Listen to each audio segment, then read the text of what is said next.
अस्सलाम वालेकुम। आज हम बनाने जा रहे हैं मोमोज़। के लिए हम एक बर्तन में 1.5 कप मैदा लेंगे और इसमें आधा चम्मच नमक डालेंगे। थोड़ा थोड़ा पानी डालकर हम इसे गूंदेंगे।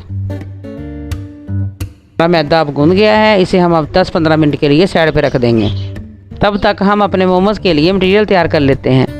इसके लिए हमें चाहिए 1 प्याली उबला हुआ चिकन, जिसके मैंने रेशे पहले ही तैयार कर लिए हैं। डालेंगे आधी प्याली शिमला मिर्च कटी हुई और आधी प्याली बंद गोभी कटी हुई।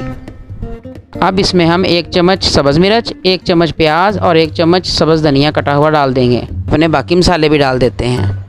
अब इसमें डालेंगे आधा चम्मच नमक, आधे चम्मच काली मिर्च, हिस्सा दादड़ मिर्च, 2.5 चम्मच का हिस्सा हल्दी का, 2.5 चम्मच का हिस्सा गरम मसाले का डाल देंगे। हम इसे मज़ीद मज़ेदार करने के लिए 1 चम्मच सोया सॉस डालेंगे। इन्हें अच्छे से मिक्स कर लेंगे। मटीरियल हमारा तैयार हो चुका है। अब हम आते हैं अपने मैदे की तरफ।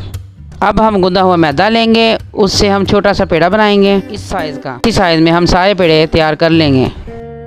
अब हम एक पेड़ा लेंगे, उसको इस तरह थोड़ा सा खुश्का डालकर उसको बेल लेंगे, छोटी सी रोटी की तरह। अब इसके ऊपर अपना मटीरियल रखेंगे।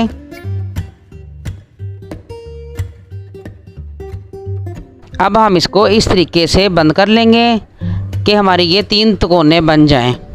ये देखें, इस तरह इसे बंद करना है। मत घबराएं, ये दिखने में मुश्किल लग रहा है, मुश्किल है नहीं।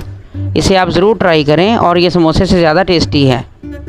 बहुत ज़्यादा क्रंची बनता है और बहुत केचप के साथ बहुत अच्छा लगता है। इस तरीके से हम अपने बाकी मोमोज़ भी तैयार कर लेंगे। अब हमारे सारे मोमोज़ तैयार हो चुके हैं। अब इनकी बारी है फ्राई करने की। अब एक कढ़ाई में ऑयल डालें और उसको फुल गर्म नहीं करना। हल्का सा गर्म हो जाए तो इसमें अपने मोमोज़ डालें और फ्राई होने के लिए छोड़ दें।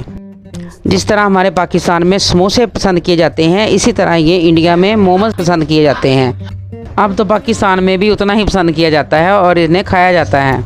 जब इनका कलर इस तरह गोल्डन हो जाए तो इन्हें हम निकाल लेंगे।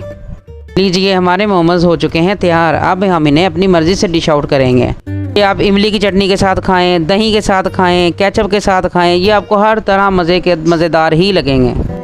अगर आपको मेरी वीडियोस अच्छी लगती हैं तो चैनल को सब्सक्राइब करें, वीडियो को लाइक और शेयर करें।